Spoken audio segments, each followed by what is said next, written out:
further down the line, in 1672, we have habeas corpus. As we all know, it means produce the body, and was a law which is very important to us because it means that we can't be locked up and the key thrown away unless we've actually committed a criminal offence and been found guilty of that offence in a court of law and are sentenced within the guidelines laid down by the law. But habeas corpus came about in a really interesting way. There was a police constable walking down the streets of High Holborn when he heard a considerable amount of noise coming out of a house. And he walked into that house where a lady called Alice was having a party. And he had a word with Alice, who promptly smacked him in the mouth, and he promptly arrested her, and she was sentenced and taken off and thrown in Clerkenwell jail. But of course her parties were no longer going on, and the people who attended her parties, some of whom must have been quite important because the question was raised in the Lords, was that, you know, why is she locked up? So they passed a bill through the Commons very, very quickly to say that she should be released and that you have in fact got to be produced before a magistrate within a certain period of time. That's how we got habeas corpus. But a very important and an extremely powerful piece of law it is. King James II came to the throne. King James was doing an awful lot of things he shouldn't do. So Parliament went along and had a word with him and said, hold on a minute, you've got to rein it in. You can't do these things. So James simply dissolved Parliament and carried on doing what he was doing. A lot of the politicians who were now no longer in Parliament, they were all unemployed politicians. They in fact wrote to William of Orange, who they'd been in contact with for some time, and asked him if he would like to come over with a view to taking the throne. Now William wanted our army and our navy because he was having a war with the French and the Portuguese and losing, and he decided that he would take the offer up, and he landed at Torbay.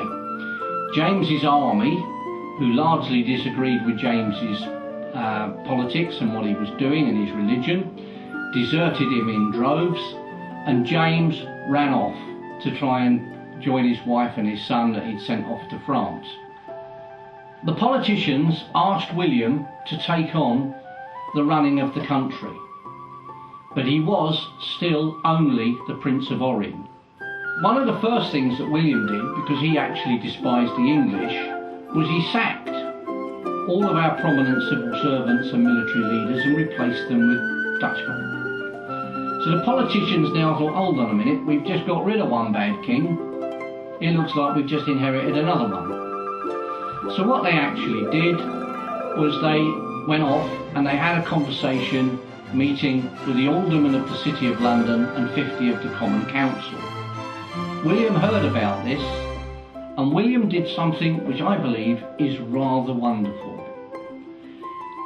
He ordered the politicians to issue writs to every borough in England to ask them to send a representative to meet the politicians at Westminster.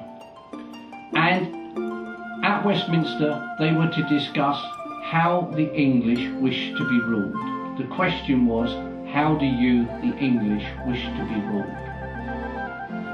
Now, the people came from all over England and they met with the out-of-work politicians and with the members of the Lords at Westminster, and they sat down in January 1689 and they discussed how the English wished to be ruled.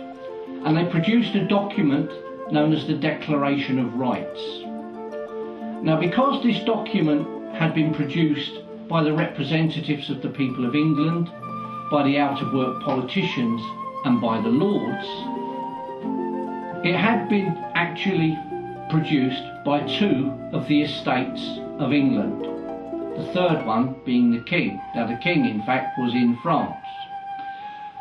But this was shown to William, and he was told, if you want the crown of England, you may have it.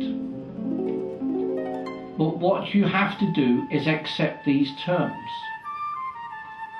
Now, William wanted the crown, but he wasn't actually legally entitled to the crown, because it was his wife Mary who was next in line after James.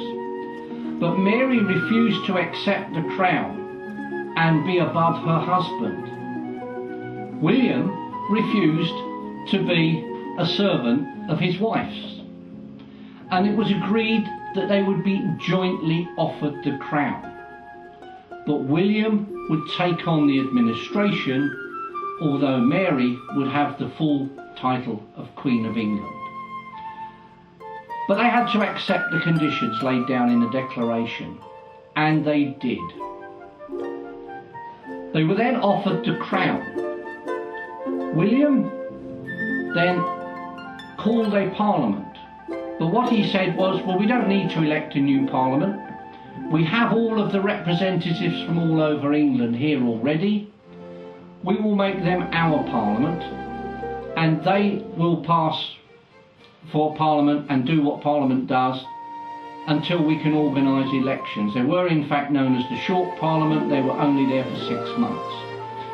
But the very people who had produced the Declaration of Rights passed those Declaration of Rights into statute law as the Bill of Rights, and they placed some codicils on them which had been given in the Declaration of Rights. Any amendments to this bill must be made before the 23rd of October 1689, or they are void and not lawful. And this bill is for all time.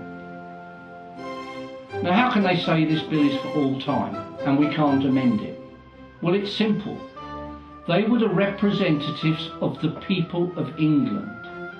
They were sent there not as members of the House of Commons, but purely as representatives of the people.